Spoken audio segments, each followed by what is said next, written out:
नमो विष्णुपदाय कृष्णाधिकाय प्रियात्मने श्रीकृष्ण भक्ति वेदांत श्री नारायण इति नामिने नमो विष्णुपदाय श्री कृष्ण पृष्ठाय भूतले श्रीकृष्ण भक्ति वेदांत स्वामी इति नामिने नमो विष्णुपदाय आचार्य सिंह रूपिणे श्रीकृष्ण भक्ति प्रज्ञान श्री केशव गोस्वामी इति नामिने नमो विष्णुपदाय गौर पृष्ठाय भूतले श्रीकृष्ण भक्ति प्रमोद पुरी गोस्वामी इति नामिने नमो विष्णुपदाय श्री कृष्ण पृष्ठाय भूतले श्रीकृष्ण भक्ति सिद्धांत सरस्वती गोस्वामी इति नामिने शिवाश भानुवी देवी दयिताय कृपाबद्धये कृष्ण सम्मत विज्ञान दायिने प्रवे नमः नमः गौरी किशोराय साक्षात् वराग्यं मूर्तये व्यप्रलम्बरसां बोधपादं भुजायते नमः नमो भक्ति विनोदाय सच्चिदानंद नामिने गौरशक्ति स्वरूपाय रूपानुग्वरायते गौराविर्भाव भूमस्तुं निर्देष्ट सजन प्रिय वैष्णव सार्वभौम श्री जगन्नाथाय ते नमः वाञ्छाकल्पतरुभ्यश्च कृपा सिन्धुभ्येव च पतितानां पावनेभ्यो वैष्णवेभ्यो नमो नमः नमो महावदन्याय श्री कृष्ण प्रेम प्रदायते कृष्णाय कृष्ण चैतन्य नामिने गौरत्वश्री नमः हे कृष्ण करुणा सिंधो दीनबंधो जगतपते गोपेश गोपिका कांत श्री राधा कांत नमोस्तुते तप्त कांचन गौरांगी श्री राधा वृंदावनेश्वरी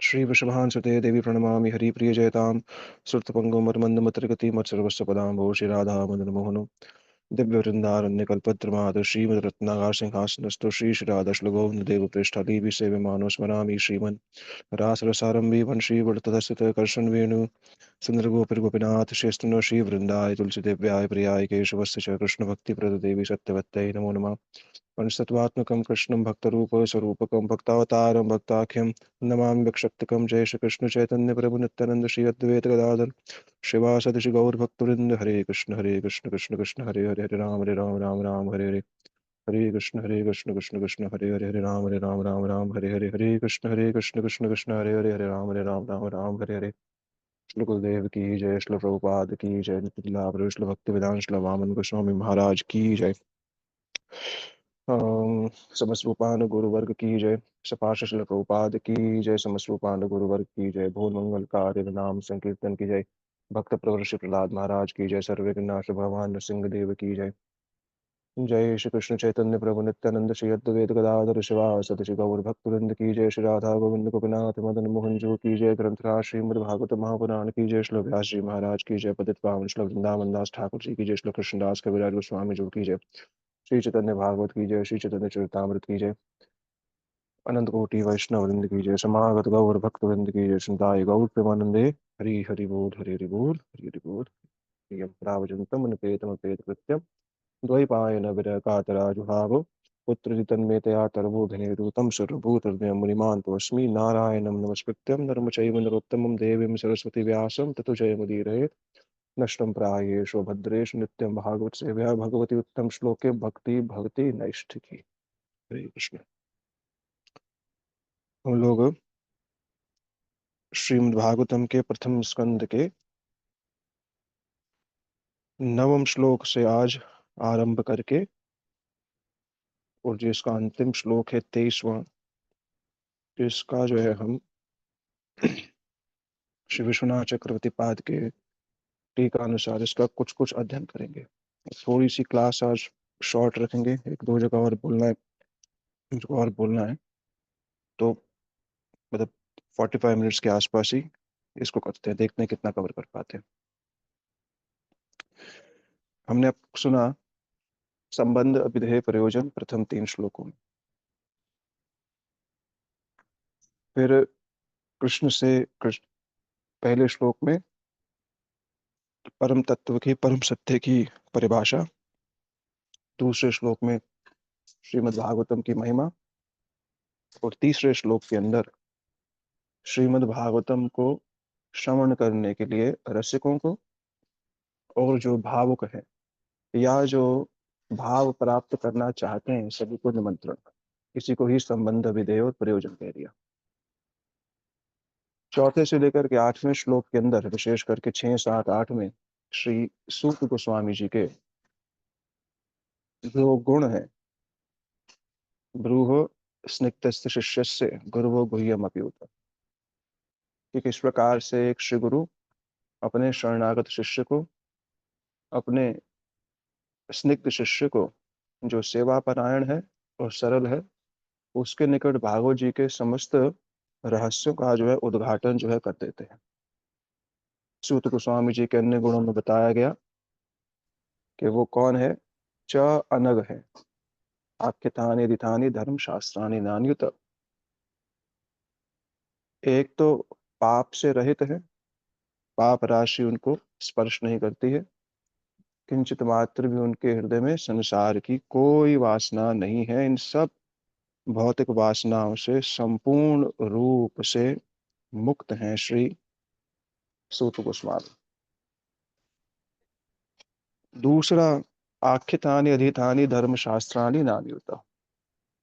समस्त पुराण इत्यादि के वेता हैं, समस्त इतिहास इत्यादि जानते हैं, और ना केवल उन पुराण इतिहास को जानते हैं, उसको सही रूप से उसका आख्यान और उसकी प्रस्तुति भी कर सकते हैं।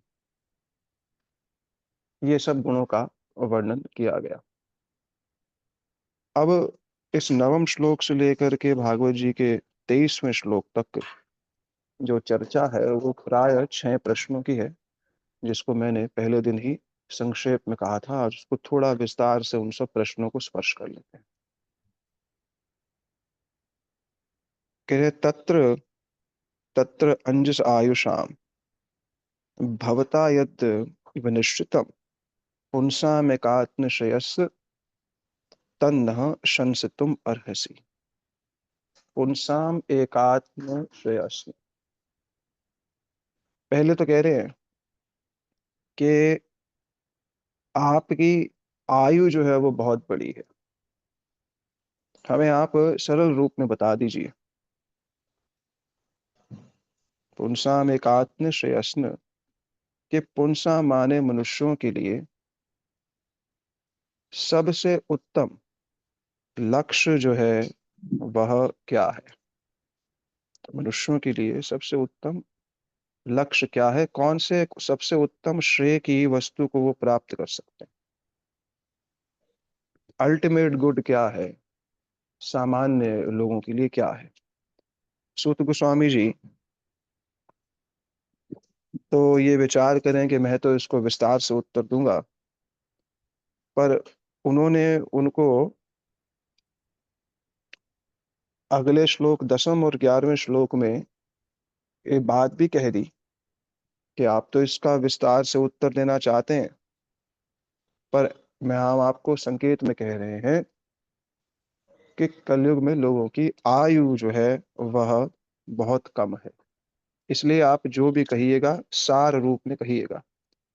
आयु भी कम है, बुद्धि भी कम है, तो ये उस चीज को धारण जो है वो नहीं कर पाएंगे।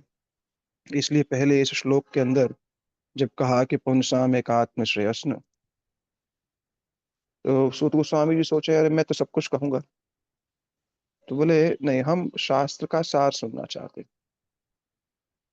फिर उनको जो यहाँ पर कहा गया कि आपकी आयु जो है वो बहुत बड़ी है, हम्म, ये बात जो उनके लिए कही गई है कि अर्थ क्या है।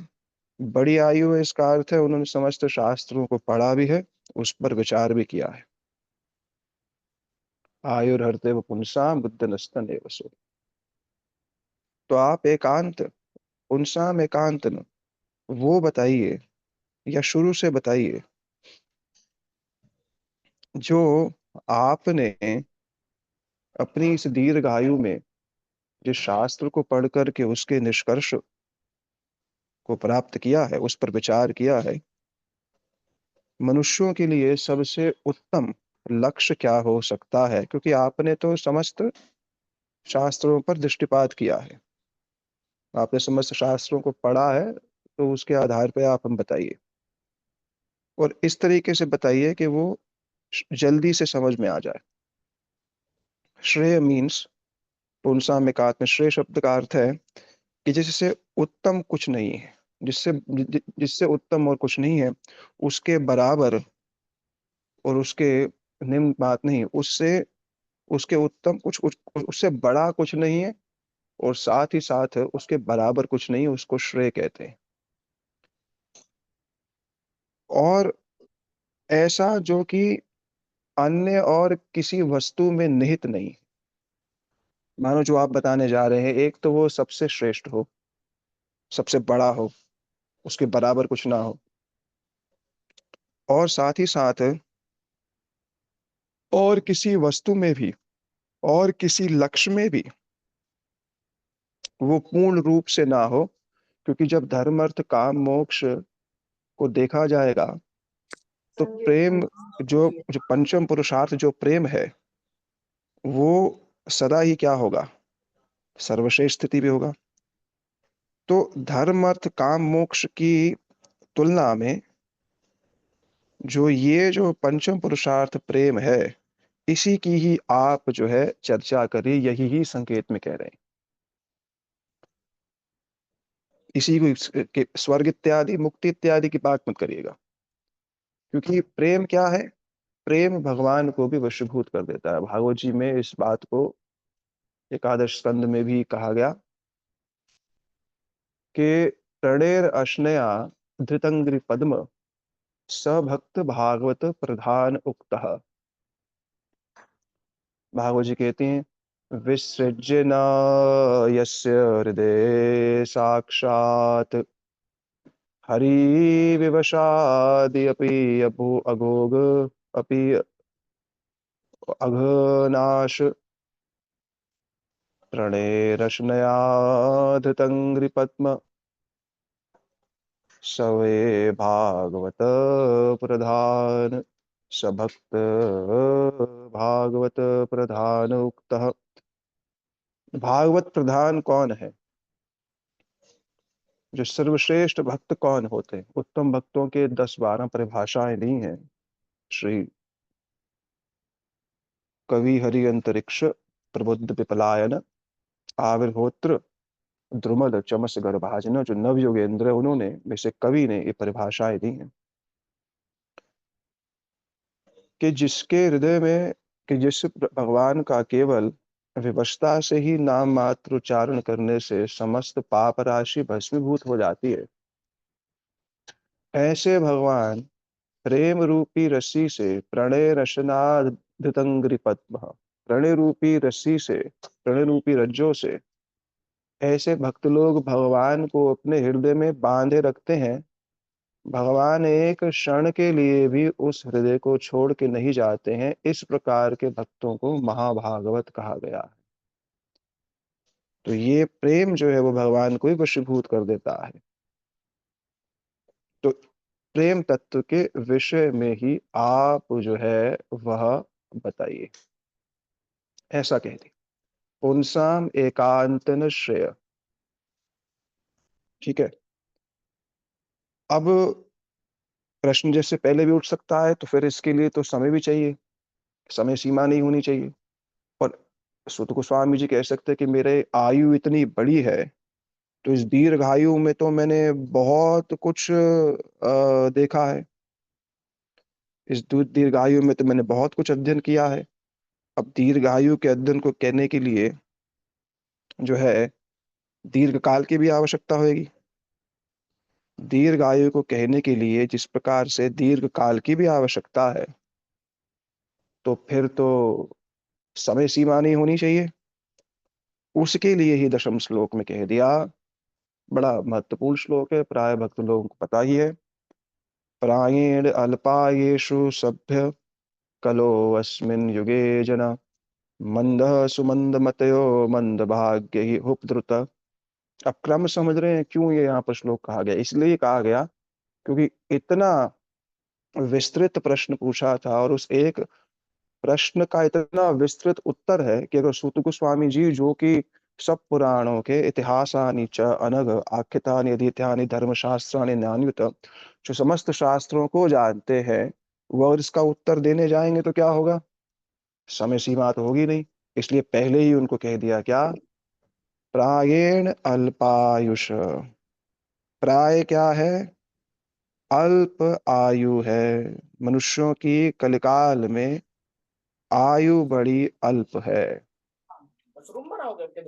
क्या है, आयु बड़ी अल्प है। अल्प आयु होने के कारण इसीलिए ही इसको आप सारम सारम समुद्रतम रूप में ही प्रस्तुत कीजिएगा। सूत गोस्वामी ने कहा, मैं तो सब कुछ, आप मेरे मुखारविंद से सब कुछ सुनिए और उससे ही आप निर्णय कर लीजिए क्या श्रेष्ठ है।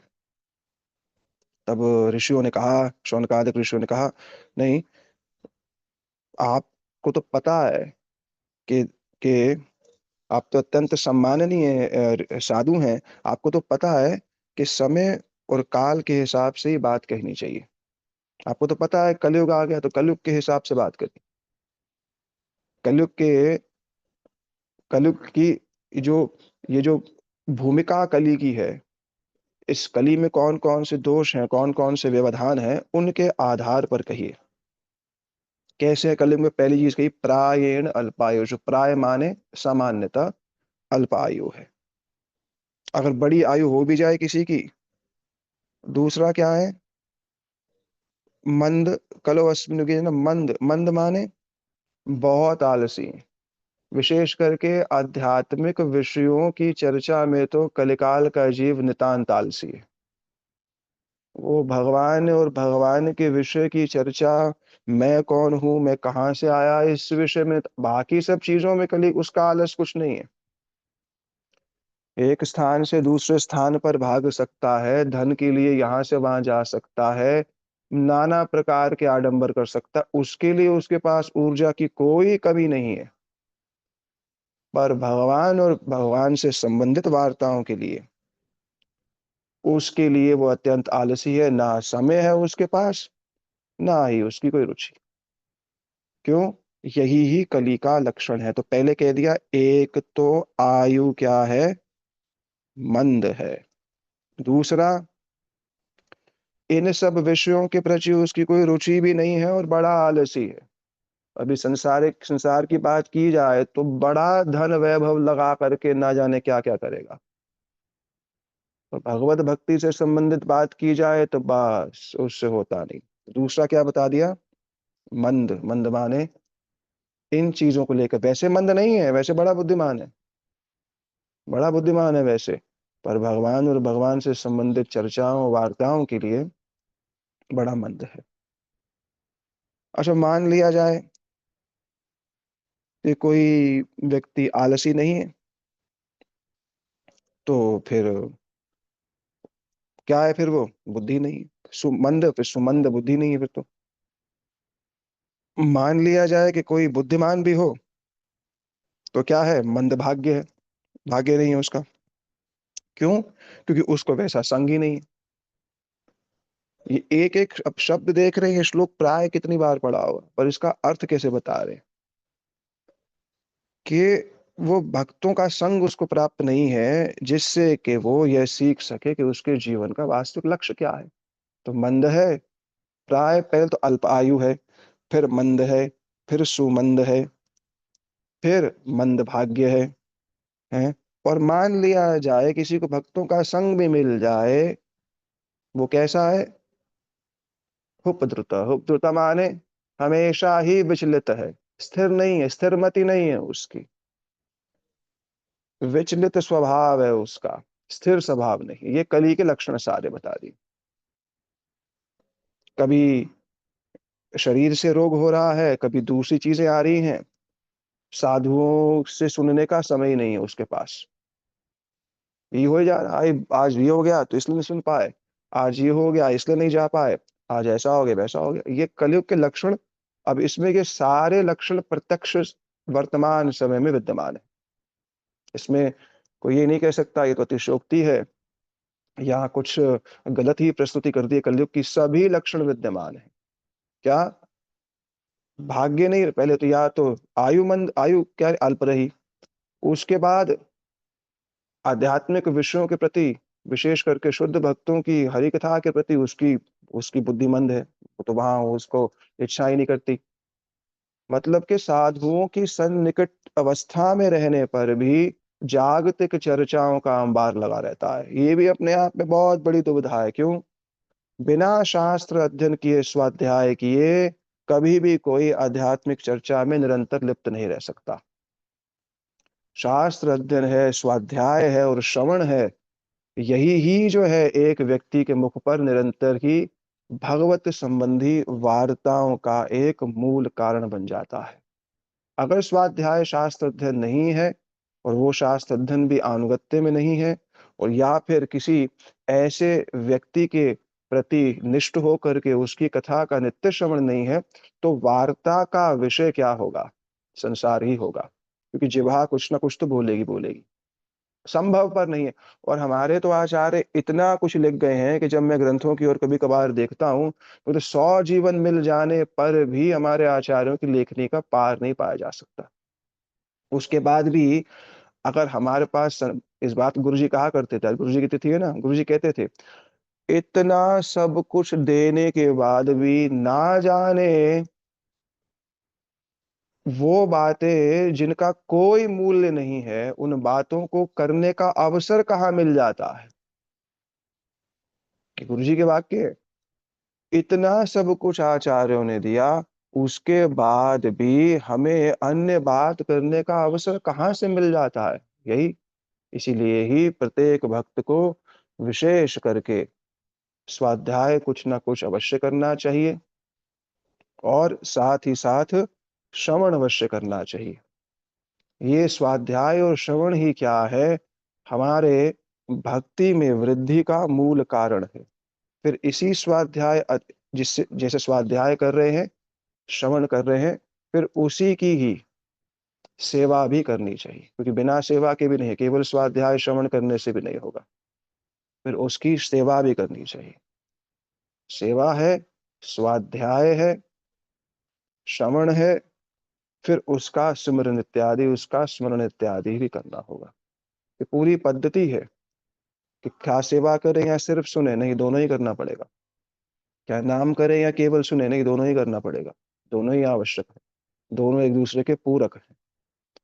तो अगर मान लो उसका भाग्य उदय भी हो जाए, मंद भाग्य भी है, उसके बाद भी क्या है, कभी शरीर की बीमारी, कभी मन पे कुछ हो रहा है, कभी समय नहीं मिल रहा और सुन भी लेता है, तो समझ नहीं पाता कि उत्तम लक्ष्य क्या है। इसी तरीके से उस पे उस श्रवण किए विषय पर क्रियान्वित नहीं हो पाता है, क्रिया नहीं कर पाता है। सब में ही प्राय है, प्राय मनुष्य कलयुग का इसी प्रकार से है। तो पहले कह दिया पुंसा में एकात्म श्रेयस्न, उत्तम श्रेय बताइए, हैं? उत्तम श्रेय बताने के बाद अब क्या बता दिया? जो कलयुग के लक्षण है वह उस उत्तम श्रेय की प्राप्ति में बाधा है। अब अगले श्लोक में कहीं उसकी ही पुनरावृत्ति फिर जो है कर दी है। 11वें श्लोक में भी उसको ही वैसे कह दिया गया है। ठीक है ना? किसी को नहीं समझ में आ रहा तो बिल्कुल बता दिया करना। दूसरा जो श्लोक है वो भागवत जी का, ये 11वां जो श्लोक है वो भागवत जी का दूसरा प्रश्न है। नवम पहले अध्याय का 9वां श्लोक पहला प्रश्न है, पहले अध्याय का 11वां श्लोक दूसरा प्रश्न। पहले पूछा गया था क्या? पुंसा में का मनुष्यों के लिए सबसे सर्वश्रेष्ठ लक्ष्य क्या है। दूसरे में पूछ रहे हैं कि समस्त शास्त्रों का सार स्वरूप क्या है। पहले लक्ष्य पूछ लिया, अब पूछ रहे हैं क्या? भूरि भूरि कर्माणि श्रोतव्यादि विभागस्य अत साधो अत्र यत् सारम समुदत्ते मनीषया ब्रूहि भद्रम भूतानां येनात्मा सुप्रसीदति। हे अम, येनात्मा हित भूरि भूरि कर्माणि श्रोतव्य, भूरि नहीं भूरि कर्माणि अत साधो यत्र समुदत्ते मनीषया ब्रूहे भद्राय भूतान। कहते जगत के लोगों के लिए, मनुष्य जाति के लिए आप ये बताइए शास्त्र का सार क्या है। सारम समुद्रत्त मनीषया, आप तो मनीषी है ना, मनीषा शब्द प्रयोग है उनके लिए, आप तो मनीषी हैं। आप क्या बताइए, ये माफ कीजिएगा, मनीषी लोग, ये साधु शब्द प्रयोग किया गया किसके लिए? सूत गोस्वामी जी के लिए। अतः साधु, तो आप ये बताइए कि शास्त्र तो आपने अध्ययन किया, उस शास्त्र का सार क्या है, कैसे बताइए? आपका जो विवेक है, आप जो आप जो बुद्धि संपन्न है, मनीषिया है, वो बताइए कि शास्त्र का सार क्या है। और किसको सुनना चाहिए, वो कौन से विषयों को सुनना चाहिए जिससे कि आत्मा जो है वह प्रसन्न हो जाए। श्रोतव्यादीनि विभागश्च, क्या उसको जिससे चित्त मन आत्मा जो है वह प्रसन्न हो जाए, ये ना आत्मा सुप्रसिद्ध थी। शौनकादिक ऋषियों ने प्रार्थना करी, आप हमें उत्तम लक्ष्य के विषय में बताइए, ठीक है, जो कलयुग में आसानी से हो जाए, और और भी अनेक अनेक ऐसी क्रियाओं को बताइए, ये ऐसे ऐसे विषयों को बताइए जो सुनने योग्य है। भूरिणी श्रोतव्यानि, और जिसका पालन किया जा सकता है। भूरि कर्माणि, सुना जा सकता है और उसको क्रिया में लाया जा सकता है। या वो शास्त्र के विषय में बताइए जिसके विषय में सुनना चाहिए, क्योंकि उसमें तो अनेक प्रकार के शास्त्रों में तो विधान दिए गए हैं। उत्तम लक्ष्य की प्राप्ति के लिए भी बहुत से विधान दिए गए हैं। तो जिससे हमारी आत्मा प्रसन्न हो जाए, ऐसा बताइए। भूरिणी आ श्रोतव्यानि रही हूँ भूरि आ रही हूँ कर्माणि। आ रही हूँ आ रही हूँ आ रही हूँ आ रही अरे यार, म्यूट कर लिया करो बीच में कम से कम। हूँ।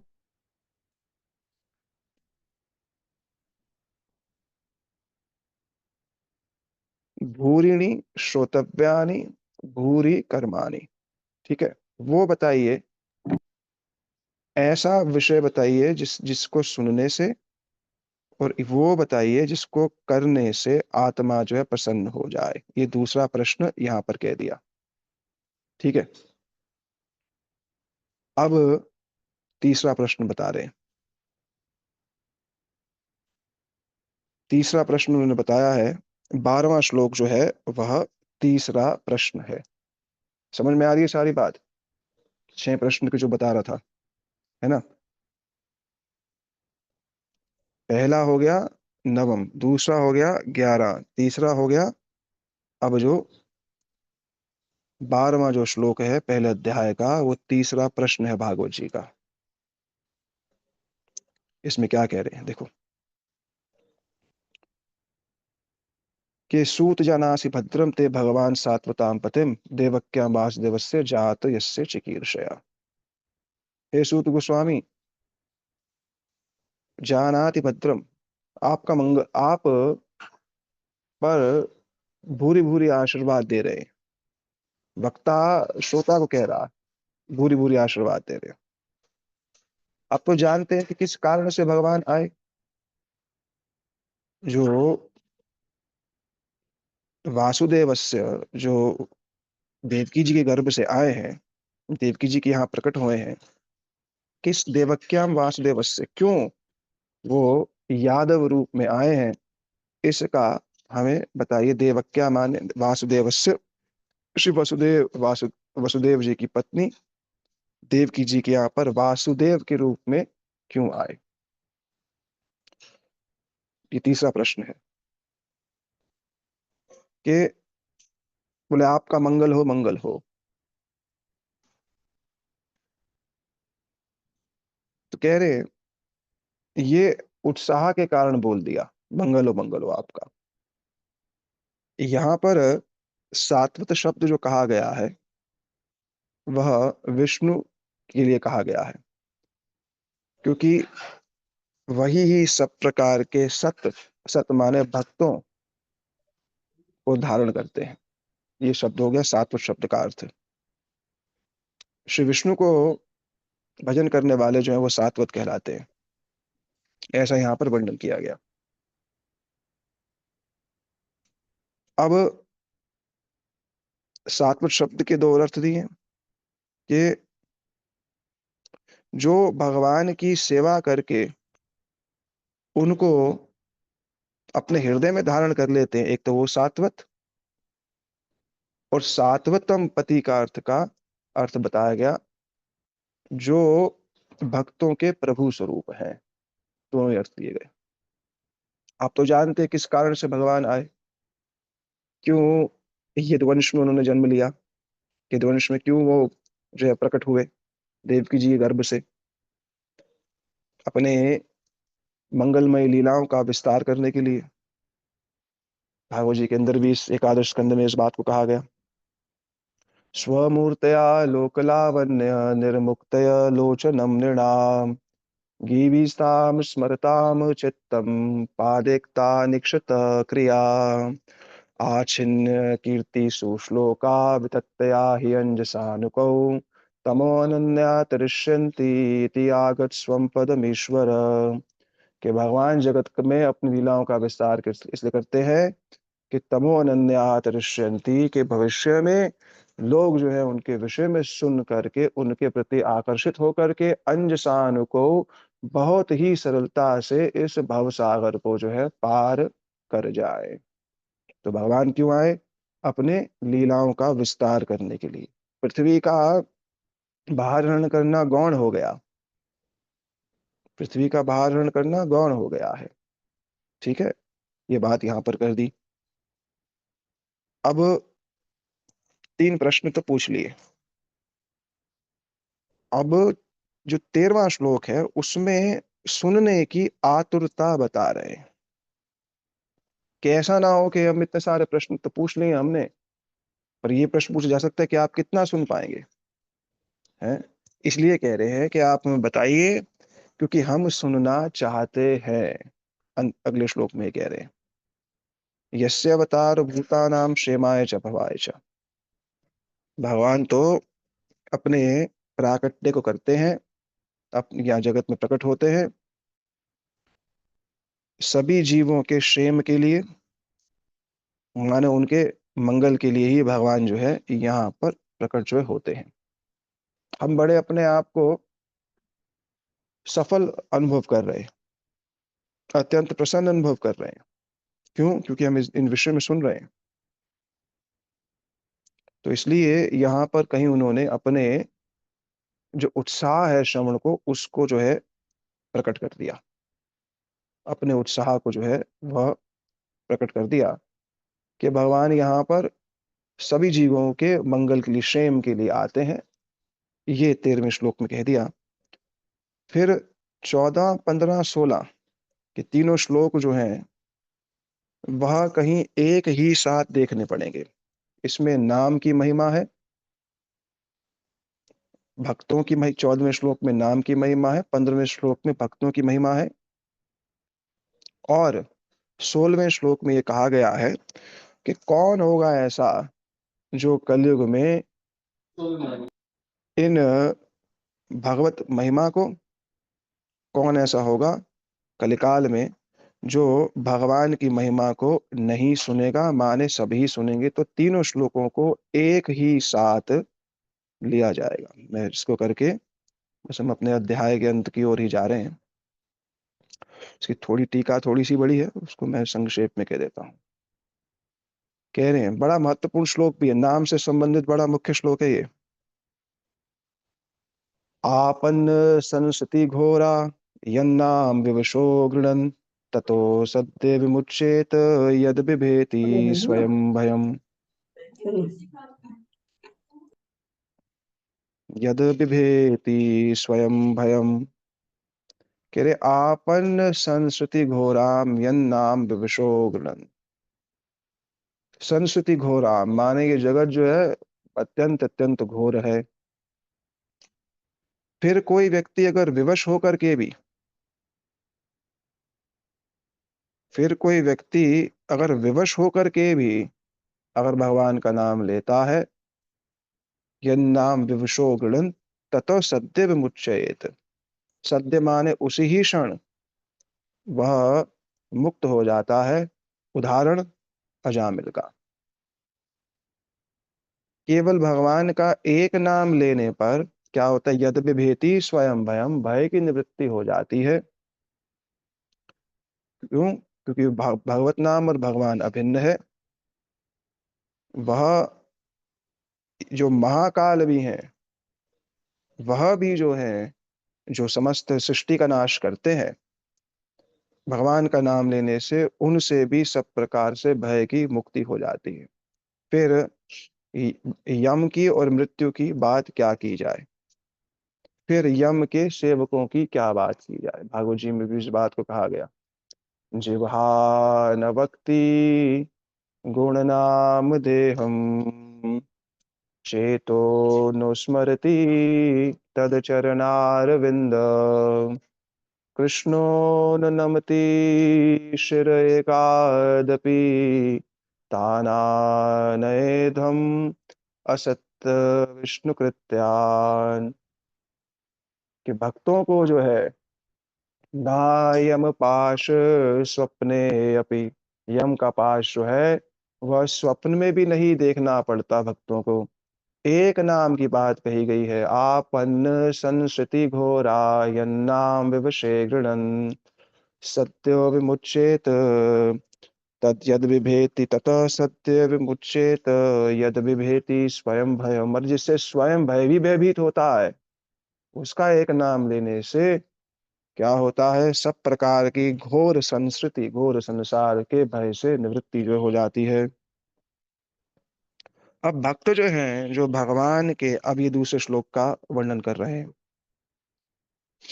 यदपाद संश्रय सुत मुनया प्रश्यमानय, सद्य पुनाति उपस्पृष्ट स्वधुनि अपो अनुसेवया। भगवान के चरण कमलों के विषय में कह रहे हैं, जो भगवान के चरण कमलों का आश्रय लेते हैं वह तो उसी ही समय ही क्या हो जाते हैं, पवित्र हो जाते हैं। क्यों? वो व्यक्ति जो केवल उन्हें केवल आश्रय लेता है वो नहीं, केवल सद्य पुनाति उपस्पृष्ट, तत्क्षणात ही केवल स्मरण करने मात्र से ही हो जाता है। फिर उसके विषय में क्या कहा जाए, देखो श्लोक देव गोस्वामी जी का बड़ा मंगलमय श्लोक भी दिया हुआ है यहाँ पर। उसके विषय में क्या कहा जाए, जब उनके चरण कमलों को देखने का अवसर मिल जाए, उनके चरण कमलों को स्पर्श करने का अवसर मिल जाए, वो भक्त जो ऐसे भगवान के चरण कमलों का आश्रय लेते हैं, वह आश्रय लेने मात्र से ही क्या होता है, उन भक्तों का आश्रय लेने से ही जगत जो है पवित्र हो जाता है। केवल उन भक्तों को याद करने पर, तो ऐसे भक्तों के चरण कमलों का स्पर्श प्राप्त हो जाए, ऐसे भक्तों के चरण कमलों की सेवा मिल जाए, या ऐसे भक्तों के चरण कमलों का दर्शन प्राप्त हो जाए, इसके विषय में ही श्री सुखदेव गोस्वामी पाद के आगमन के समय जब एक श्लोक कहा गया था, येषाम संस्मरणात् पुंसाम सद्यो पुनैत सद्यो शुद्धन्ति वै गृह, किम पुनः दर्शन स्पर्श पाद शौचनासनादि भी। जब सुखदेव जी का आगमन हुआ था 19वें अध्याय में, तत्र भवन भगवान व्यास पुत्र गाम अमटन विदिच्छया, अलक्षित लिंग निज लाभ तुष्ट वृतस्य बाल अवधूत वेशः। वो सुखदेव गोस्वामी पाद के आगमन पर यही बात को कहा गया कि ऐसे भक्तों के केवल स्मरण मात्र से ही व्यक्ति पवित्र हो जाता है। फिर उनके पाद शोचन इत्यादि, उनको चरण कमलों को देखना, स्पर्श करना इत्यादि, या उनकी सेवा करने, इसके विषय में क्या कहा जाए। ये दो, और फिर एक और बात कही इस श्लोक में कही गई है कि सद्य पुनाति उपस्पृष्ट स्वधुनि अपोनुसेवया। गंगा जी जो है वो पवित्र करती हैं कब, जो हम सुनते भी है गंगा परश कैले, वो यहीं से ही आया है वो श्लोक भी, कि गंगा परश कैले पश्चात पावन दर्शने पवित्र करे तो मार्ग। ये भागवत जी का यही श्लोक है। समस्त आप भक्त ठाकुर जी के कोई कीर्तन उठा कर देखोगे और भागवत जी का गहन अध्ययन करोगे तो यही पाओगे, कीर्तन हो या उनके ग्रंथ हो, उसका आधार केवल और केवल श्रीमद् भागवतम। वहीं से ये सब चीज आई है। सब उठा, सब जितनी भी चीजें हैं वो सारी की सारी फिर उनको ही सरल रूप में हम लोगों को समझाने के लिए उन्होंने ना जाने कितना रिसर्च करके भक्ति ठाकुर जी ने कैसे कैसे कैसे ग्रंथों की रचना करी, कि हम लोग ढूंढ भी नहीं पाए उस चीज को कहाँ पर लिखा हो। तो जैसे गंगा स्पर्श से ही सद्य पुनाति उपस्पृष्ट स्वधुनि अपन से, भक्तों का संपर्क तो तत्क्षणात क्या करता है, गंगा जी के स्पर्श जल से स्वधुनि, गंगा जी का एक नाम है स्वधुनि, वो प्रकट होती हैं जब उनके जल के स्पर्श होने पर क्या होता है, जो गंगा जी वो शुद्ध करती हैं। और दूसरी तरफ ये देखा जाता है, दूर से लाई गई गंगा जी तो दूसरी तरफ तो क्या देखा गया कि मुक्तित्वा दर्शनात् एव न जने स्नान फलम। एक तरफ तो ये भी कहा गया कि मुझे गंगा जी में स्नान करने का फल नहीं पता है। स्वधुनि दर्शनात् एव साधूनाम च समृद्ध विमुक्ति। जिस प्रकार से गंगा जी को दूर से देखने पर मुक्ति की प्राप्ति होती है, और ऐसे ही भक्ति की भक्तों को स्मरण करने से भी भक्तों को उसी ही प्रकार से ही भगवत भक्ति की प्राप्ति होती है। गंगा जी का पानी है वो तो भगवान, गंगा जी का जल जो है वो तो भगवान के चरण कमलों को स्पर्श करके आ रहा है, वो तो भगवान से संबंधित है। वो अवश्य ही जो है उपस्पृष्ट वो वो अवश्य ही पवित्र करता है। वो तब जब स्पर्श हो जाएगा, जैसे उनको प्रणाम किया, उनकी पूजा करी, इससे अवश्य ही हो जाएगा। पर साथ ही साथ भक्तों के स्मरण मात्र से ही जो है वह पवित्र जो है हो जाता है। ये इस श्लोक का मूल जो है तात्पर्य है। ठीक है, तो 14, 15, 16 श्लोक एक ही साथ है। अब 17वें श्लोक की बात कर रहे हैं। हमने 3 प्रश्न देख लिए। अब 17वें श्लोक में चौथा प्रश्न पूछा गया है। समझ में आ रही है बात, या फिर मैं बस कहे जा रहा हूँ और बस फिर हाँ ठीक है। कथा सुनने के लिए नहीं करवा रहा मैं ये सब। कथा तो हर जगह हो रही है, और कोई लिखने वाला ही नहीं है इस चीज को, फिर तो मेरे न कहने का लाभ नहीं। फिर मैं कि तो बस तो कथा सुन रहे हैं, बस ठीक है चलो सुन लिया हो गया। कुछ लाभ हो रहा है इस चीज से बताने में, कहाँ क्या श्लोक लिखा है क्या क्या नहीं है, या फिर कोई अर्थ नहीं है इस चीज का। ये प्रभु जी हो रहा है, बिल्कुल हो रहा है, मेरे को तो सही लग रहा है। और हाँ, कुछ जो है मेरी मिस हो चुकी है, उसके लिए हम टाइमिंग सेट करेंगे, क्योंकि आपको पता ही है मठ में सेवा वगैरह हम्म। चलती रहती है, तो वो हो जाता है। नहीं नहीं, मेरे लिए ये तो है कि आप लोग जिन्होंने कहा था ना कि भागवत जी जी को जी जी, ऐसे कराओ, तो आप लोगों को ही लक्ष्य करके मैं सारी बात कह रहा हूँ। नहीं, जो जो आप बोल रहे हो वो बिल्कुल सही कर रहा है अभी तक। हाँ, अगर आप लोग मतलब संतुष्ट हो तो फिर मैं तो फिर संतुष्ट हूँ, क्योंकि क्योंकि आप लोगों के कहने पे भैया कि बता दो किस तरीके से कैसे कैसे कैसे है ना, तो बस आप लोग जी जी संतुष्ट जी, हो तो मेरा वही मूल वो था। नहीं बिल्कुल क्लियर हो रहा है कि जैसे 9th है वो पहला प्रश्न है, 11th है। अभी हाँ हाँ। 12वें के बाद मैं पूछने लगा था कि प्रभु जी तीसरे प्रश्न के बाद चौथा प्रश्न कहाँ है, क्योंकि 14, 15, 16 में तो उनकी महिमा गुणगान हुई उनकी और भगवान की। हम्म।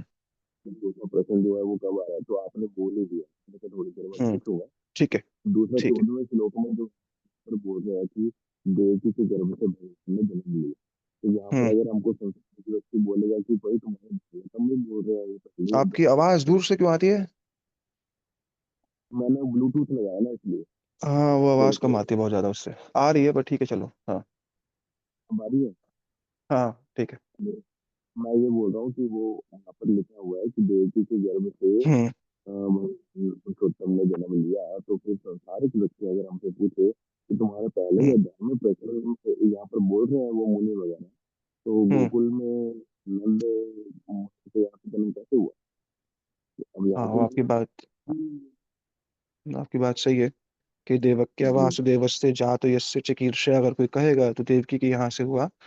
क्योंकि यशोदा जी का ही देवकी, 2 नाम है यशोदा जी के, एक यशोदा और एक देवकी। पर वो यहाँ पर भी नहीं लगेगा, क्योंकि साथ में क्या कह दिया, वासुदेव अस्य, वासुदेव के रूप में देवकी जी के गर्भ से वसुदेव जी के पुत्र वासुदेव अस्य हो गए वो, और वो यहाँ पर जी। प्रकट, तो वो यहाँ पर नहीं लगेगा। क्योंकि अभी भागवत जी केवल आरंभ ही हुई है, हम्म, और जो प्रश्न पूछने वाले हैं वो जी शौनकादिक ऋषि हैं। उनके दृष्टिकोण जी में क्या है, उनके दृष्टिकोण में यही है कि वो कौन है, वो वासुदेव है। यशोदानंदन है, नंदनंदन है, उसका रहस्य तो श्री सुखदेव जी और सुत गोस्वामी जी आगे खोलेंगे। पर बिल्कुल ही आरंभ है ना भागवत जी का। तो प्रश्न पूछने वाले जो हैं वो कहीं ना कहीं भगवान के ऐश्वर्य प्रधान रूप के प्रति आकर्षित हैं। इसी कारण से यहाँ पर उस चीज को कहा गया है। दूसरी चीज, ये बस मेरा निवेदन ही है, इस झगड़े में भी नहीं पड़ना चाहिए बहुत बार कि, सच बताऊं तो, क्योंकि जो, हाँ, वो नहीं पढ़ना चाहिए। हालांकि भागवत जी उसको अवश्य ही प्रमाणित कर रही है, नंदस्तु आत्मजुत्पन्ने या प्रागयम वासुदेवस्य क्वचित जातो आत्मज, कर रही है। तो जी। उनको अगर वो आकर के ये श्लोक कहेंगे तो उनसे यही कहना कि भैया ग्रंथ के आरंभ में जो बात कही गई है और ग्रंथ के उपसंहार में जो बात कही गई है, दोनों का मिलान करने पर ही निर्णय होता है। आरंभ में, मध्य में और अंत में जो कहा गया है, उसका मिलान करने पर ही एक निर्णय किया जाता है।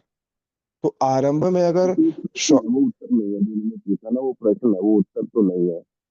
हम्म, तो उत्तर तो उनको मिलेगा। हाँ, ये तो प्रश्न ही है। और कहीं ना कहीं पर भगवान जो है द्वारका में, भाई वो वसुदेव जी के नित्य पुत्र हैं, वो देवकी अच्छा। जी के नित्य पुत्र हैं, नित्य ही तो पुत्र हैं, है ना।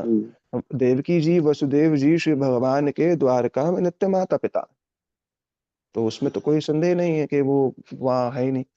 उनके लिए वो हमेशा से वैसे ही हैं, जैसे कभी श्री कृष्ण ने ब्रज में जन्म नहीं लिया है यशोदा जी के गर्भ से, ऐसी ही द्वारका वासियों में, यादवों में ये अभिमान है कि ये हमेशा से ही हमारे हैं, नित्य अभिमान है। देवकी जी और वसुदेव जी में भी नित्य अभिमान है इस चीज का कि हमारे ही हैं, अभी भी है उसमें। तो अगर वो वसुदेव से उनको कह करके संबोधित किया गया है तो ठीक है। पर हाँ, प्रश्न शुरू हुआ है, भागवत जी इस बारे में क्या कहती हैं, वो अगर किसी के पास सुनने का धैर्य हो तो फिर उस चीज को कहा जा सकता है, ठीक है ना। ठीक है, एक आपने लाइन बोली कि सुखदेव गोस्वामी जी जो है वो 19वें अध्याय में आएंगे, तो इसका मतलब क्या है कि उनकी जो महिमा है 19वें चैप्टर से हाँ, आरंभ सुखदेव होगी। गोस्वामी जी का आगमन जो है 19वें अध्याय में हुआ है। ठीक है प्रभु जी, ठीक है, आगे श्राप बढ़िए। लगने के पश्चात जब प्रायो पृष्ठ गंगायाम अनादित्य अधिराट श्रीयम जब बैठ गए हैं, तो जी। 19वें अध्याय में ही श्री सुखदेव जी का आगमन हुआ। उससे पहले के जितने भी अध्याय हैं जी। उनमें महाभारत के बाद के पक्ष का वर्णन किया गया पूरा का पूरा। अभी वो क्रम समझेंगे ना अभी तो ठीक पहुंच है जाएंगे प्रभु वहां जी, तक धीरे धीरे करके, है ना। ठीक है प्रभु, आगे चलते हैं। ठीक है। तो जी जी। 17वें श्लोक के अंदर भी चौथा प्रश्न जो है पूछा गया है। चौथा प्रश्न क्या है कि भगवान के विभिन्न पुरुषावतार, ये बताइए, जीव गोस्वामी जी के अनुसार है, भगवान ने कौन कौन से कार्य किए अपने अनेक अनेक पुरुषा अवतारों में, यह चौथा प्रश्न है भागवत जी का, ठीक है। कि तस्य कर्माणि उदाराणि परिगीतानि शूरिभि ब्रूहि न श्रद्धानाम लीलयाय ददत कलह। भगवान के जो अन्य अन्य पुरुषावतार हैं उनके विषय में आप हमें बताइए। हमें पूर्ण विश्वास है आपके प्रति, भगवान के इन अभूतपूर्व लीलाओं और अवतारों के विषय में पूर्ण विश्वास है, हमें बताइए कि कैसे भगवान जो है असुर इत्यादियों का नाश करते हैं, भक्तों को आनंद प्रदान करते हैं। ये चौथा प्रश्न है। कर्माणि का अर्थ है दैत्य इत्यादि असुरों को मारना। उदाराणी का अर्थ दे रहे हैं भक्तों की इच्छाओं को पूर्ण करना, भक्तों की इच्छाओं को पूर्ण करना। क्योंकि ये जितने भी अवतार हैं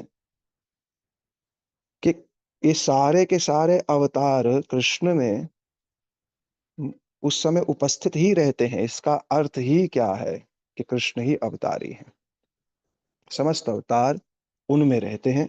तो श्री जीव गोस्वामी जी ने इस श्लोक के भीतर में कहा गया कि जितने भी पुरुषावतार इत्यादि हैं उनके विषय में बता दें। पांचवा श्लोक जो है वो भगवान के लीला अवतार के विषय में है, जो अनेक अवतार भागवत जी में हम सुन रहे हैं। लीला अवतार के विषय में पांचवा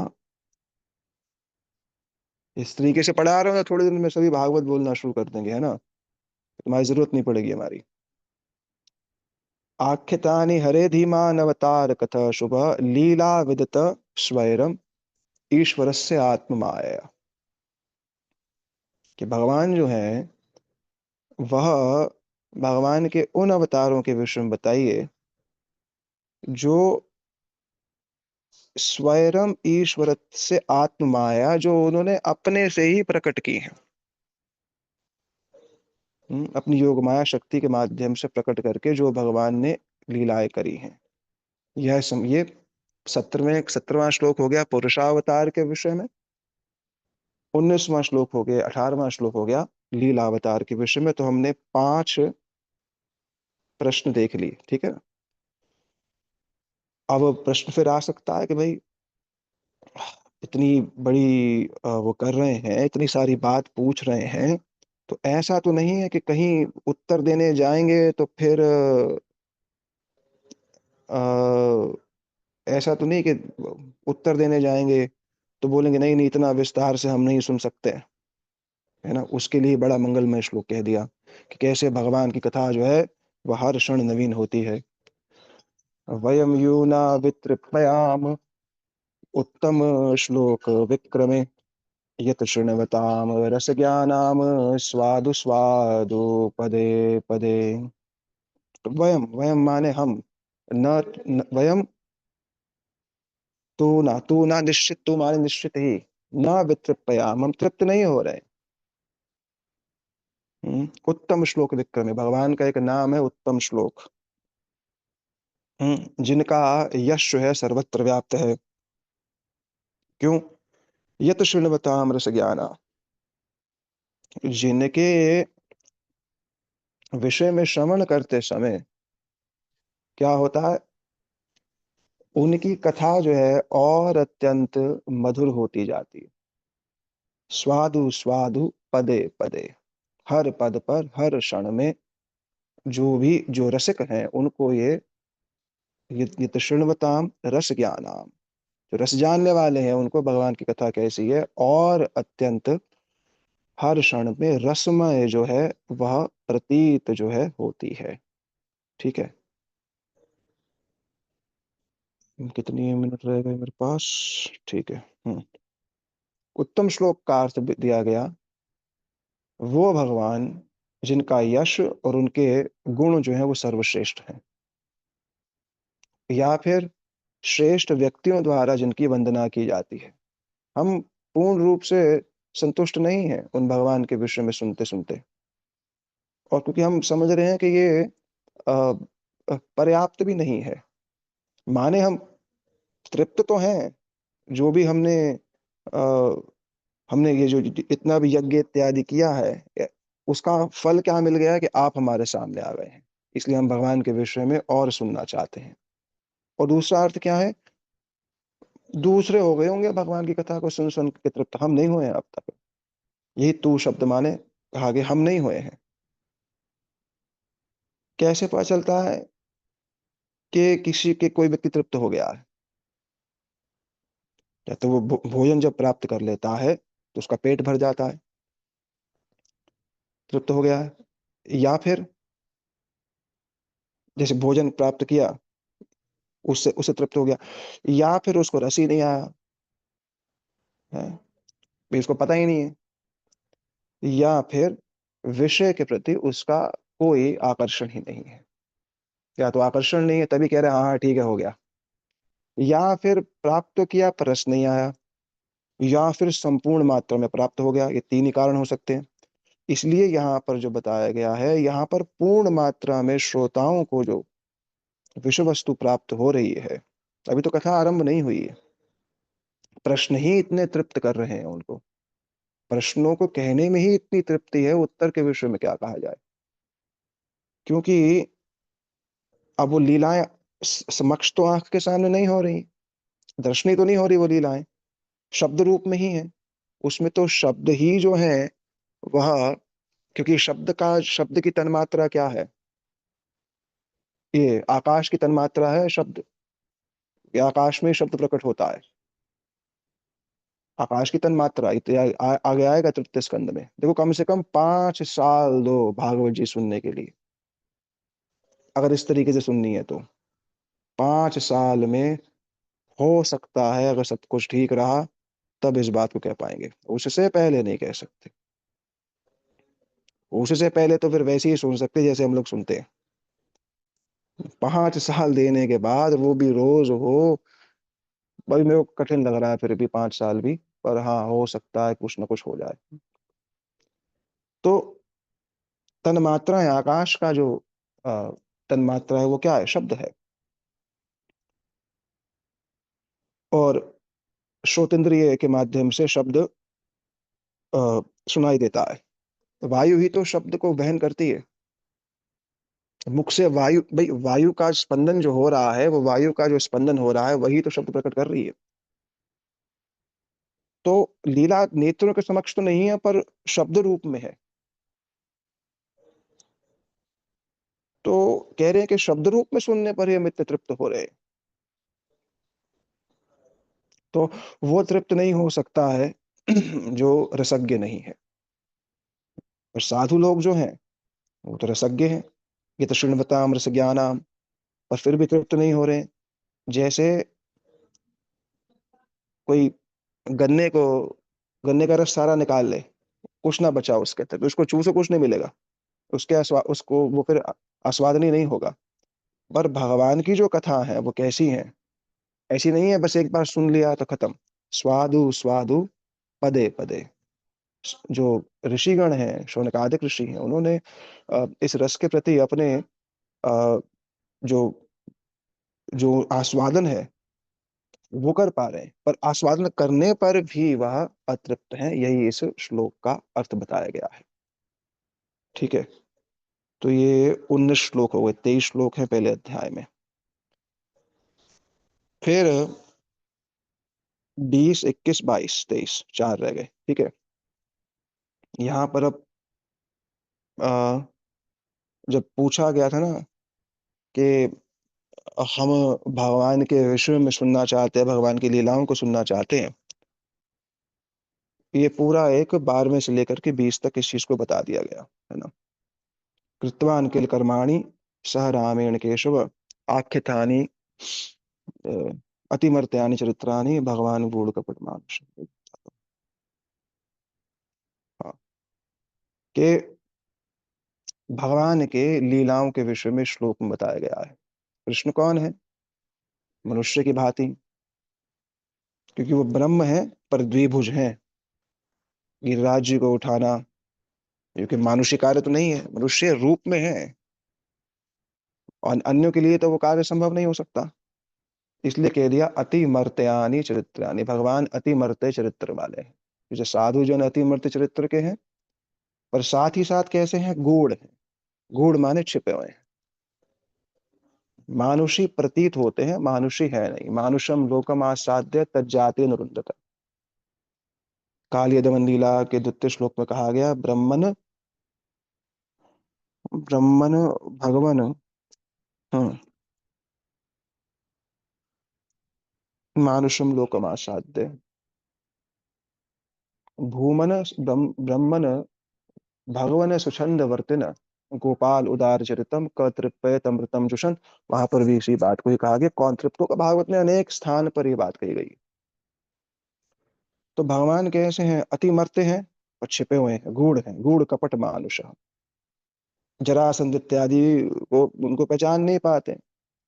जरासंध तो मारने के लिए दौड़ता है भगवान को, और भगवान भी गूढ़ कपट मानुष की बात ही भागते हैं, भागते हैं वो उससे बचने के लिए। और जरासंध के निकट जाते हैं कैसे? ब्राह्मण वेश धारण करके चले जाते हैं अपने भक्तों की रक्षा के लिए। हाँ, और जो गोपियां जो हैं, जो वंशी ध्वनि से आकर्षित होकर के आती हैं, वो आ जाती हैं जब, तो कहते हैं स्वागतम स्वागतम माँ भाग आश्रिताम करवान किम रजनी ऐशा घोर रूपा घोर सत्य। अब रात को कैसे आ गई हैं? हाँ, प्रति तो ब्रजम स्त्री भी सुमध्यमा। आ रहे आप तो सुमध्यमा स्त्री घर जाइए, अरे पहले आकर्षित कर लेते हो। तो गोपीजन भी कहती हैं पहले बुला लिया और अब वो क्या कर रहे हैं, शिक्षा दे रहे हैं कि नहीं वापस जाना चाहिए। किस चीज के लिए, प्रेम के संवर्धन के लिए। ये है गूढ़ कपट मानुषा, ये उदाहरण दिया गया। अब देखो क्या रसिक बातें हैं, इस श्लोक का अर्थ कभी निकल ही नहीं सकता था ये। फिर जो असुर हैं वो अपने भौतिक आवरण के कारण मोहित हो जाते हैं, और भक्त लोग जो हैं वो प्रेम के कारण मोहित हो जाते हैं। यही इसका अर्थ बताया गया है। भगवान किसी के को जो है उसकी वंचना नहीं करते, वो अपने आप को छुपा लेते केवल केवल कुछ शिक्षा देने के लिए। इसे कपट मानुषा का अर्थ बताया गया कि जो मनु रूप में है, मनुष्य रूप में है, पर मनुष्य है नहीं। कपट मनुष्य की भांति है, लगते हैं, उनको मनुष्य लगते हैं। भाई योग माया के प्रभाव में गोपीजन जो हैं उनको आत्मज मानती, ये माता यशोदा अपना आत्मज मानती है।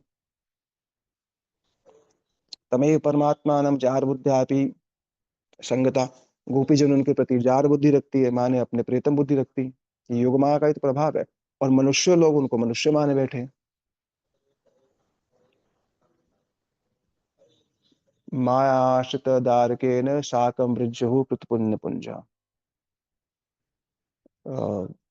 सख्य लीला में बड़ा अद्भुत श्लोक था वो। मायाश्रितं परदारकेन साकं मृज्युः कृतपुण्य पुंजा युतपाद पांशु। अब 21वें श्लोक में ये कह रहे हैं कली आ गया है।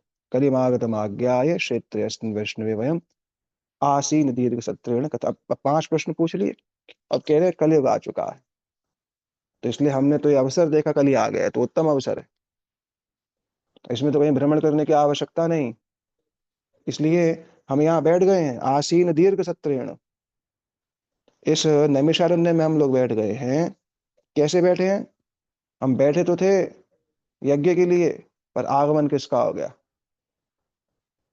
आपका हो गया। हम तो इस हरि कथा के लिए बैठे। आसीन दीर्घ दीर्घ सत्र लगाया है हमने। सत्र होता है, पार्लियामेंट का सत्र चल रहा है, ऐसे ही दीर्घ सत्र है ये। कथायाम सक्षणाम हरे, भगवान के विषय में सुनने के लिए ये सबसे बड़ा यज्ञ है। इसमें आहुति क्या है? जिह्वा, शब्द। वेदी क्या है? कर्णेंद्रिया। कर्णेंद्रिय रूपी वेदी में जिह्वा से भगवत कथा रूपी सामग्री, ये यज्ञ हो रहा है। यज्ञानाम जपोअस्मि। यज्ञ में सबसे बड़ा यज्ञ क्या है? जप यज्ञ। तो कह रहे हैं, तो बोले आप सब लोग जो हैं, ये तो बड़ी आश्चर्यजनक बात है कि आप तो कर्मकांड इत्यादि यज्ञ में थे, और अब एकदम आपके हृदय में भगवान के विषय में सुनने का इतना उत्साह आ गया है। बोले हम तो शौनकादिक ऋषियों ने कहा, अब ये जो हम यज्ञ करने के लिए आए थे, अब वो उसमें हमारी रुचि नहीं रह गई, क्योंकि हमें उत्तर अवसर मिल गया है। आप सामने बैठे, हम भगवत कथा रूपी यज्ञ करना चाहते। 22वें श्लोक के अंदर श्री सुखदेव जी ने अपना जो सौभाग्य उदय हुआ है कि आप जैसा व्यक्ति मेरे को मिला है, दुर्लभम मानुषम देह देहिनाशुण भंगुर तत्रापि दुर्लभ मन्य वैकुंठ प्रिय दर्शन। भगवान के भक्तों का मिलन संसार में जितना दुर्लभ है, उससे दुर्लभ कोई वस्तु नहीं है। इसलिए ही भवतो भगवान भवतो यात्रा स्वस्थ सर्वदेहिना कृपाणाम यथा पितृ उत्तम श्लोक वर्तमान। नारद जी से कहा था वसुदेव जी ने, अरे आप जैसे भक्तों का दर्शन कितना दुर्लभ है। जगत के स्वस्ति के लिए, जगत के मंगल के लिए आप विचरण करते हैं। तो यहाँ पर शौनकादिक ऋषि सूत गोस्वामी पाद से कह रहे हैं कि अरे आप हमें कैसे मिले हैं, इतना दुर्लभ है आप जैसे व्यक्तियों का संग।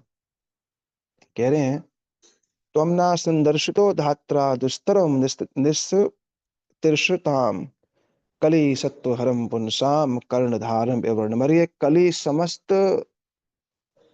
मंगलमय सत्व को हरने वाला है। सत्व माने समस्त प्रकार की शुद्धता को हर देता है। भागवत जी के द्वादश में भी इसी बात को कहा गया, पुंसाम कली कृतान दोषान द्रव्य देश आत्म संभवान। सद्य पुनाति हृदय स्थित, के कली सब चीजों का हरण कर सकता है, सब चीजों को, द्रव्य देश आत्म सबको दूषित किए जा रहा है, कोई भी इससे बचा नहीं। चाहे साधु समाज भी हो, चाहे कहीं हो, सब जगह पर कुछ ना कोई कली का प्रभाव ही है। और क्या है कि जिस स्थान पर समस्त प्रकार की कुरीतियों से मुक्त होना चाहिए था, ऐसी ऐसी जगहों पर भी आजकल ऐसी ऐसी बातें हो रही। कली का ही प्रभाव और कुछ नहीं है। सोहम हरे मर्तये विडम्बने न, ये इस कलिकाल की विडंबना ही विचित्र है। उसमें तो विस्मय असो विश्व विश्व विश्व भावन, इसमें विस्मयता की कोई बात नहीं है। कली का प्रभाव ही सब जगह पर, क्योंकि वैसा होना, उन सब आदर्शों पर पूर्ण रूप से चलना ही हम लोगों के लिए कठिन ही हो रहा है। कहना सुनना तो आसान हो रहा है, पर उसके विषय में कहना सुनना ही मुश्किल हो रहा है पहला तो, उस पर चलना कितना मुश्किल हो रहा है। ये कलिकाल का प्रभाव है। अर्थ ये नहीं है, अवश्य ही शुद्ध साधु अवश्य ही है, तभी परंपराएं सुरक्षित हैं। आचरण युक्त महापुरुषों की हमेशा हमेशा से ही उपस्थिति रहती है और हमेशा से ही रहेगी। वरना उनके बिना तो धर्म जो है, उनके बिना विशुद्ध वैष्णव धर्म जो है, वह उत्तरोत्तर वृद्धि को प्राप्त नहीं कर सकता है। कम ही है, पर संख्या इत्यादि जो होती है वो कम ही रहती है। और हमारा दुर्भाग्य, अपना दुर्भाग्य कहें तो उनके संपर्क में आने का अधिकार नहीं है, इसलिए नहीं आ पाते हैं, या आकर के भी उनको नहीं समझ पाते हैं। ये भी अपने आप में एक स्थिति। तो कह रहे हैं हम इस संसार को पार करना चाहते हैं, इस कली को पार करना चाहते। कली सत्व हरम पुनसाम, सारे सत्व का हरण कर दिया। इसलिए आप कौन है, कर्णधार एवं अर्णवम, इस अर्णव, इस समुद्र में, इस अर्णव में, समुद्र में आप कौन है, हमारी नौका के कर्णधार आप हैं। आप हमारे निकट अपने आप आ गए, स्वतः ही आ गए हैं। ये कितना मंगलमय मिलन है हमारा। ये बात कह करके अंतिम श्लोक में भागवत जी के छठे प्रश्न को पूछा गया है कि जिनमें समस्त धर्म इत्यादि, धर्म के जितने भी नियम इत्यादि हैं, धर्म के जितने भी सिद्धांत हैं, जिसका आश्रय लेते हैं, वह कृष्ण जब चले गए तो धर्म ने किसकी शरण ग्रहण की, धर्म कम शरणम गतः। ब्रूहि योगेश्वर कृष्ण ब्रह्म ने धर्म वर्ण वर्मणि स्वाम काष्ठम अधुनपेते धर्म कम शरणम गता। आप ये बताइए, धर्म ने किसका आश्रय लिया जब श्री कृष्ण जो योगेश्वर हैं, जब वो चले गए यहाँ से, धर्म ने किसका आश्रय लिया। कृष्ण कौन है, धर्म वर्तमनी, धर्म की रक्षा करने वाले, धर्म के कवच स्वरूप हैं श्री कृष्ण। कि योगेश्वर हैं, कि कृष्ण की शक्ति का यहाँ पर वर्णन किया गया है। ब्रह्मन है, ब्रह्मण्य माने जो ब्राह्मणों के गुण इत्यादि हैं, उसके प्रति जो है वह अत्यंत अत्यंत ऐसे जन जो हैं, ब्रह्मण्य उनकी कृपा को ही संकेत जो है कर रहा है। स्वकाष्ठम माने उनकी अपनी मर्यादा, उनकी अपनी जो मर्यादा है। तो भगवान जो है उनका, वो अपने अपने धाम चले गए, तो वो जो धाम दिखा था 125 वर्ष तक, अब वो धाम दिखना बंद हो गया। भूमंडल, जो भौम वृंदावन है, जो दृश्यमान वृंदावन है, वो तो सब देख रहे हैं, पर जो धाम उनके समय दिखा, वो धाम जागतिक लोगों को दिखना बंद हो गया 125 वर्षों के बाद। ऐसा नहीं कि नहीं दिख रहा है, जो सिद्ध पुरुष हैं वो उस धाम का दर्शन अभी भी कर रहे हैं, पर जागतिक लोगों को नहीं दिख रहा है। तो यह 6 प्रश्न जो हैं हमने करके पहले अध्याय को जो है शेष जो है किया है। पहले अध्याय में 23 श्लोक हैं, और दूसरे अध्याय की टीका बहुत बड़ी है, उसको भी मैं करूंगा किस तरीके से। दूसरे अध्याय के अंदर 38 श्लोक 34 श्लोक हैं। हम कल से जो है दूसरे अध्याय का श्रवण जो है, आरंभ जो है वह कर देंगे। ठीक है। श्री गुरुदेव की जय। श्री प्रभुपाद की जय। समस्त रूपानुगुरु परंपरा की जय। भुवन मंगलकार नाम संकीर्तन की जय। भक्त प्रवर श्री प्रहलाद महाराज की जय। सर्वविघ्न विनाशक भगवान नृसिंह देव की जय। श्री राधा गौ श्री कृष्ण चैतन्य प्रभु नित्यानंद श्री अद्वैत गदाधर शिवा सच गौर भक्तवृंद की जय। श्री राधा गोविंद गोपीनाथ मदन मोहन जू की जय। ग्रंथराज श्रीमद् भागवत महापुराण की जय। श्री चैतन्य चरितामृत की जय। श्री चैतन्य भागवत की जय। श्री व्यास जी महाराज की जय। पतित पावन श्री वृंदावन दास ठाकुर जी की जय। श्री कृष्णदास कविराज गोस्वामी जी की जय। श्री सुखदेव गोस्वामी पाद की जय। श्री परीक्षित जी महाराज की जय। श्री नारद ऋषि की जय। अनंत कोटि वैष्णव वृंद की जय। समागत गौर भक्त वृंद की जय। नित्य लाभ विष्णु विष्णुपाद अष्टोषत श्री श्री भक्ति वेदांत श्री नारायण गोस्वामी गुरु महाराज की जय। नित्य लाभ विष्णु विष्णुपाद अष्टोषत श्री भक्ति वेदांत श्री वामन गोस्वामी महाराज की जय। तदीय शुभ प्रभाव महा महोत्सव की जय। अनंत कोटि वैष्णव वृंद की जय। समागत गौर भक्त वृंद की जय। श्निताय गौर प्रमानंदे हरि हरि बोल। हरे कृष्ण कृष्ण कृष्ण हरे हरे। हरे राम राम राम हरे हरे। हरे कृष्ण कृष्ण कृष्ण हरे हरे। हरे राम राम राम हरे हरे। हरे कृष्ण कृष्ण कृष्ण हरे हरे। हरे राम राम राम हरे हरे। हरे कृष्ण।